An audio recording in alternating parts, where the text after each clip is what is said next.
the Cope Reynolds.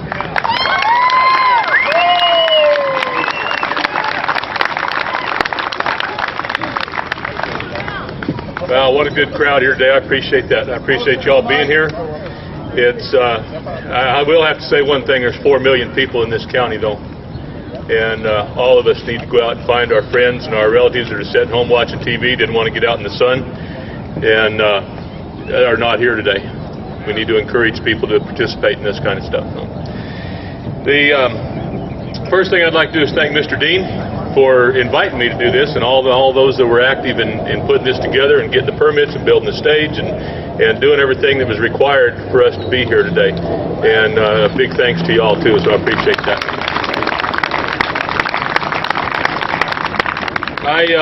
He's asked me to speak today on the single biggest passion that I have, and that's our God-given rights.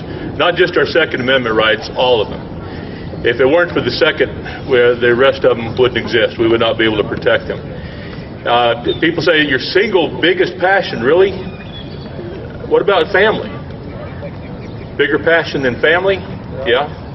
Sadly, it has to be that way. If we can't protect our rights and liberties now, we can't protect our children's liberty, tell me who's going to do that when we're gone. So right now, there is nothing more important than our rights. Without liberty and freedom and the ability to make our own choices, what is family anyway? We have to be able to do that. For a lot of years, I tried to be very diplomatic, articulate, use common sense, logic, tried to bring the lost over to our side of the fence to help them understand our way of thinking. It generally ended up with just an agree to disagree, and we went on our merry way. That all come to a screeching halt about 1998 or so, when I decided that wasn't working. I feel much better now. I don't care who I offend. I don't care who I make mad. I have gotten past the point now where I want to stand up here and impress you with my gift of gab. I am passionately, vehemently serious about what we're doing here.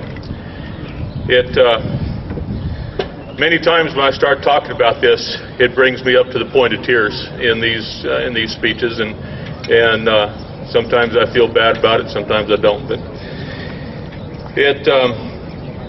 this brings us to our sign that he was talking about a while ago.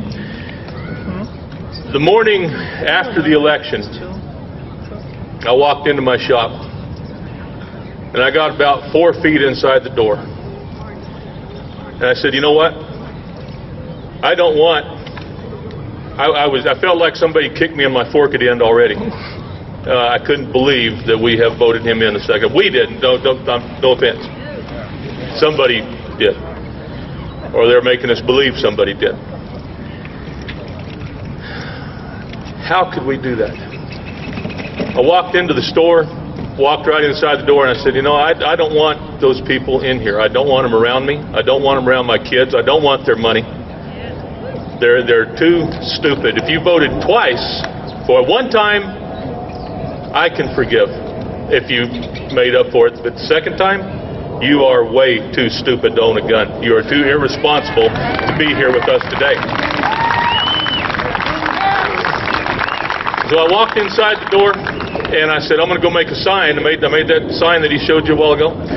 Put it up on the door, and turned around, walked about 4 feet back inside the shop, and I said, so what?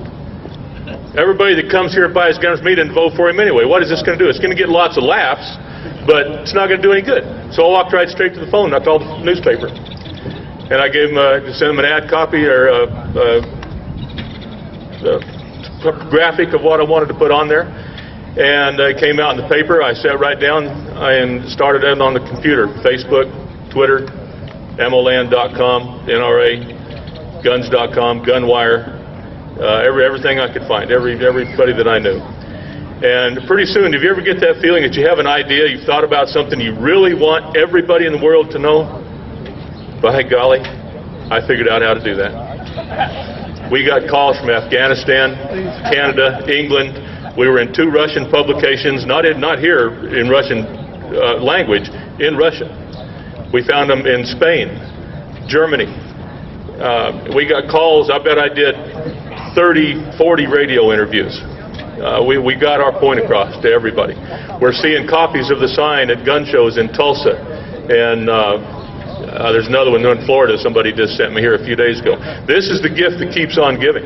We're still today, this morning, 6 months after this is put out, today we got a call from a circuit court judge in Indiana that said, I support the First Amendment and the Second, and I support your sign and your stance. And we get calls every single day on this. For one time in my life, this thing has made a difference. Thank you. But right now, the entire Constitution is under attack. It's nice, we support the Second Amendment as we should. Every word in the Constitution right now is being attacked. We have got to stand up and support this. How do we do that? Well, you're doing it a little bit today. Get involved. Get out and do something. People are afraid when they do go to things like this, they're going to get a concealed carry license, they get a hunting license, they buy a new gun, they subscribe to my podcast or whatever the case may be. They're afraid they're going to get put on a list. John Hancock was on a list. It wasn't a bad list to be on. If I'm not on a list, I'm not doing my job. If I'm not first on the list, somebody is doing that job better than me. I'm not doing enough if I'm not way up on that list. And for those that are afraid to be on a list, shame on you. That's why we're in the trouble we're in today. That's the problem with the whole damn country, is everybody's afraid to be on a list. Everybody's afraid to get out, and their neighbors are going to find out, their boss is going to find out, their spouse doesn't like it. Get a new spouse. You laugh. Amen. I'm serious as lip cancer.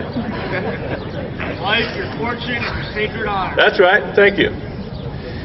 If you belong to the NRA, Gun Owners of America, you were here today, you think your license plates are not being taken pictures of, some of these kind of things, hunting licenses, whatever, you're on the list. Certain religions you belong to, you're on the list. Get on as many lists as you can. But if you get on the list above me, we need to arm wrestle or something, because I need to be way up on it.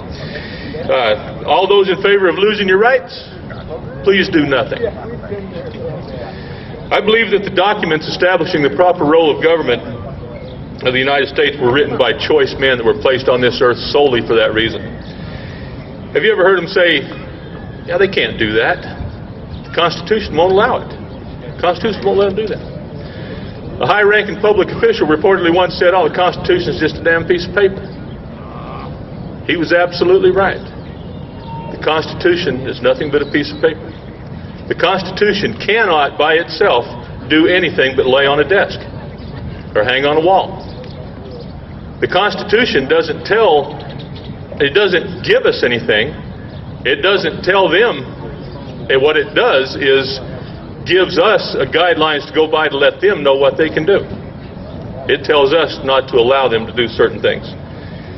I believe that history does repeat itself, not by coincidence, but by divine plan.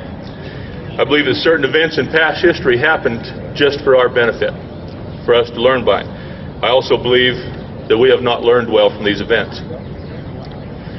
So why the incessant attacks on the Second Amendment right now? Why are they so set on taking our guns? There's a lot of reasons for that, but I think one of the biggest right now is the implementation of Agenda 21. If the successful implementation of Agenda 21 is crucial in fulfilling their plan of achieving total power over us. But Agenda 21 will never reach maturity without absolute gun control. How are they going to accomplish that? Well, I think they're doing a pretty good job right now. We're actually seeing it happen. Mr. Corwin, I don't think the government does buy massive amounts of ammo. They have never purchased the amount of ammo that they recently have over the last year or two. Is that the reason for the shortage? Partially. Partially because they've bought 1.625 billion rounds of popular ammo. That has, number one, has caused some delays in manufacturing and whatnot, but or bigger than that, it has caused panic buying because they're buying it. So the fact that they've bought it may not actually make the shortage, but the repercussions of their buying it has created a shortage. Partly. This catastrophic shortage of ammunition right now, and several different types of guns, magazines, parts, even holsters sometimes are slow in getting. We get our stuff from some of the biggest distributors in the United States, and we used to call them and say, well, you know, we want 10 Glocks, we want this, that, and the other thing. Well, right now we just wait for them to call us and they say, well, we have one, do you want it? Hell yeah. It's the only one around, we'll take it. But we can't pay rent and payroll, utilities, insurance, and all that stuff off of having to ration boxes of 22 shells. So they're working on it right now. There is more to this than meets the eye. There's no question in my mind. I have an update right now on the Rick and Terry Reese situation. All of you should be familiar with Rick and Terry Reese, gun shop owners down in Deming, New Mexico. They had the New Deal gun shop. They're personal friends of mine. Rick and Ryan have been in federal lockup for 526 days. They were in there for over a year before they were formally charged. There's a lot of things wrong with the whole situation why they're in there, but a lot of their charges have been overturned after a long fight. The wife got out, Terry got out 7 months ago or something like that, and she's been working on the outside to try to help Rick and Ryan from the inside. Remington, their youngest son, was in there for about a year. He turned 20 years old in federal penitentiary, almost turned 21, and having never been charged with anything, they dropped all charges, released him scot-free. That's a good thing. But why were they there? Well, it's a long story. You guys go look it up. I don't have time to tell you the whole story. But right now, their charges are being overturned, but they're still going through the civil asset forfeiture proceedings. Now, how does that work? You didn't do it. We realize that. We're overturning the charges. We're letting you go. You're free to go. But we're taking everything you own. Am I the only one that misses the point here? I don't understand. We've just witnessed a overwhelming display of jackbooted thugism in Boston, Massachusetts. We saw people being run out of their homes. We saw First and Fourth Amendment rights go right down the tubes. Nobody said a thing about it. There is zero accountability. There has to be accountability for the things that they do here. Effectively, martial law was invoked in Boston, Massachusetts. 3 people got killed violently, over 250 injured. Not to be insensitive to that, but 3 people get killed every day in Boston and Chicago and Los Angeles and Washington, D.C. They don't shut the city down for that. There is something more behind this than meets the eye. Coming soon to a town near you. Some will ask, why do we openly display our firearms when we come to these? Shouldn't we be a little more subtle? And for some of those people that fear what we do, bring them in here gently. No. If peaceful, armed patriots disturbs you, then you are part of the problem.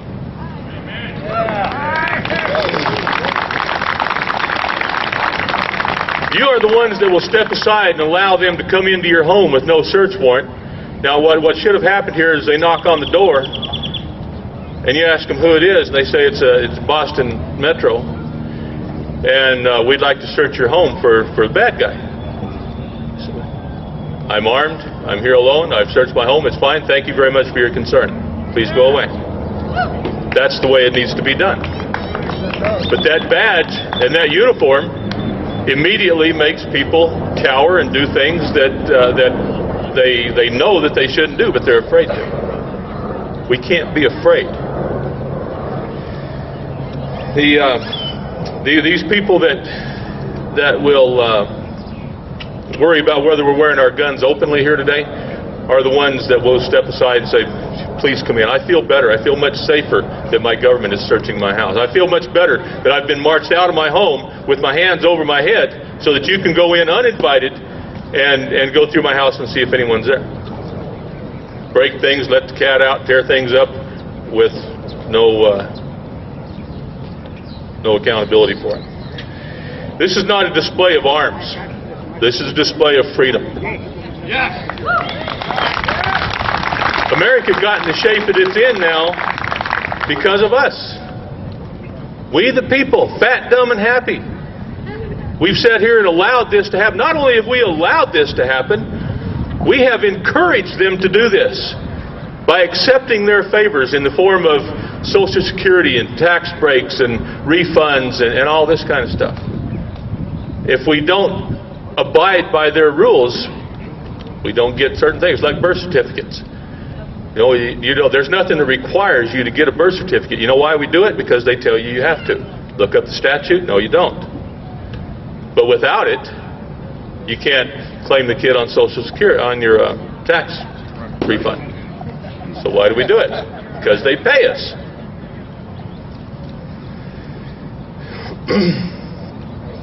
They dictate to us how, when, why, if we can give that we can exercise our God-given rights. Answer me this: do you enjoy being able to go to the church of your choice, worship who, what, where you may? Yeah.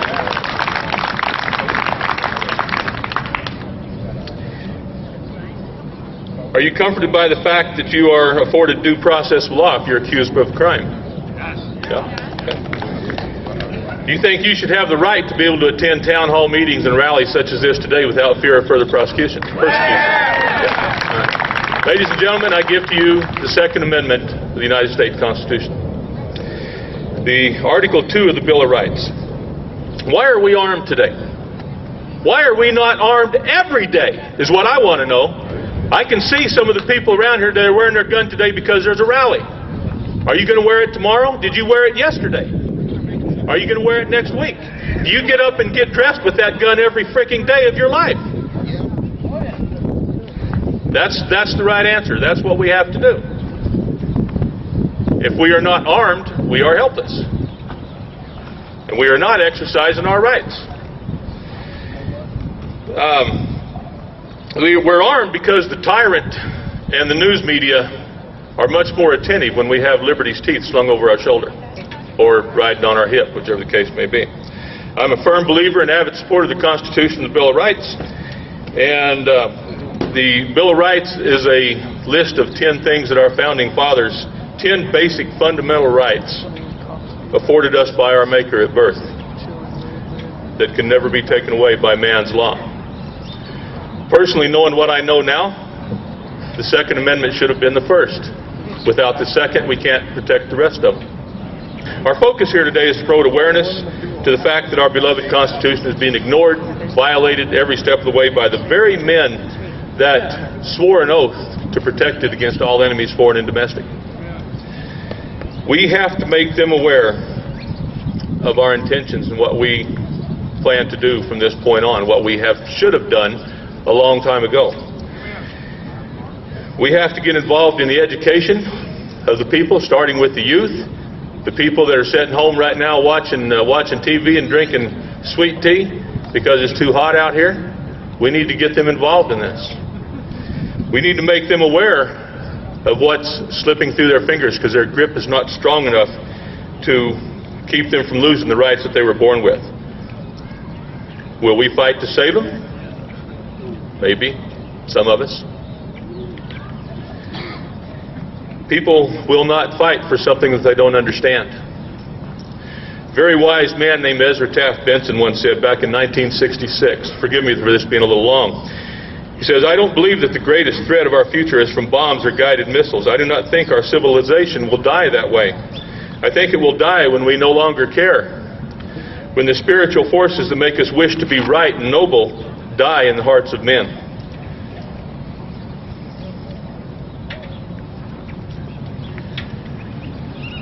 When we disregard the importance of law and order. If America is destroyed, it may be by Americans who salute the flag, sing the national anthem, march in patriotic parades, cheer the 4th of July speakers. Normally good Americans, but Americans who fail to comprehend what is required to keep the country free and strong. Americans who have been lulled away into a false sense of security. Great nations were never conquered from outside unless they were rotten inside. Our greatest national problem today is erosion. Not erosion of the soil, but erosion of the national morality. Erosion of traditional enforcement of law and order. In this blessed land, we have exalted security and comfort and ease above freedom. Ladies and gentlemen, this is no longer speculation. It's not a game. It's no longer the rantings of a radical right-winger. It's real, it's now, it's undeniable, and if we don't do something soon, it is unstoppable. The ball is about to drop, the lines will be drawn. Forgive me if I quote Ezra Taft Benson one more time, October 25th, 1966. He said, "Our Republic and Constitution are being destroyed by the enemy." 1966. All right? It's gotten worse since then, but he knew it was coming. 1966, he said, "Our Republic and Constitution are being destroyed while the enemies of freedom are being aided." How? In at least 10 ways. By diplomatic recognition and aid and trade and negotiations with the communists. By disarmament of our military defenses. By destruction of our security laws and promotion of atheism by decisions of the Supreme Court. By the loss of sovereignty and solvency through international commitments and membership in world organizations. By undermining the local law enforcement agencies and congressional investigating committees. By usurpations by the executive and judicial branches of the federal government. By lawlessness in the name of civil rights. By a staggering national debt with inflation and a corruption of the currency. By a multiplicity of executive orders and federal programs which greatly weaken local and state governments. By the sacrifice of the American manhood by engaging in wars that we apparently have no intention of winning.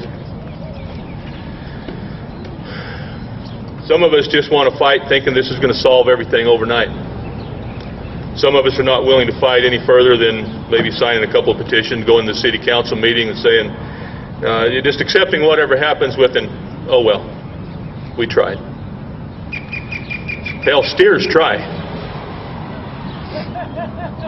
There are others of us that will sign petitions, go to meetings, contact our legislators, participate in every political event that's available, and then and only then, when every conceivable peaceful avenue has been exhausted, will we be willing to sacrifice anything, including our lives, and be justified in doing so, to regain what our founding fathers created for us.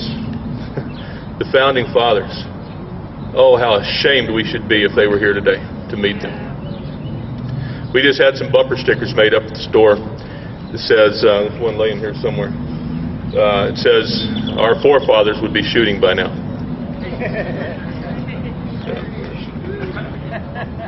Just had those made up here recently.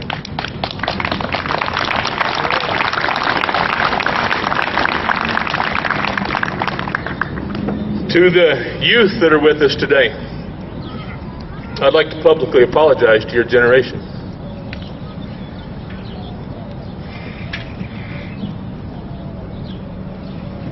Beg your forgiveness for what we've allowed to happen.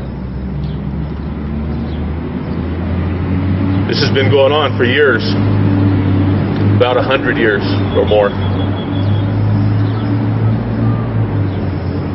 I pray that through our efforts that we'll be on the road to recovery soon before you too must be engaged in this fight, and that you'll remember those that are committed to making things right, whatever it takes. One of the several historical events that I talked about a while ago that I believe happened for our benefit, was the Battle of Thermopylae in 480 BC. It was at the onset of this battle that the vastly outnumbered King Leonidas told the Persian emissary, when he was told to lay down his arms and surrender, to come and take them.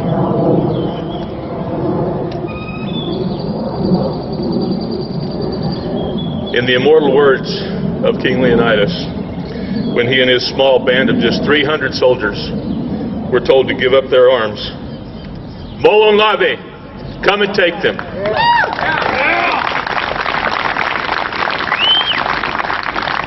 Along these same lines, we have probably, if y'all it's too far to go up there, but we'll just tell you what we're doing.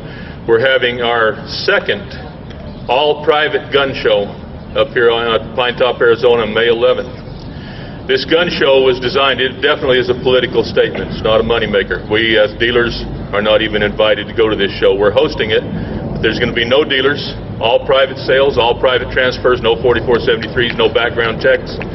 It is what the liberals fear most, and that is absolute, totally unregulated gun transfers. The one we had a couple of months ago, thank you. A couple of months ago, very successful. All the tables full, all the vendors were happy, all private vendors, no dealers. There's some dealers there of holsters and stuff like that. No gun dealers. There will be no, other than obeying state and federal laws concerning private transfers. That's the end of your restrictions at this gun show. All right. Thank you very much, and thank you all for being here. God bless America.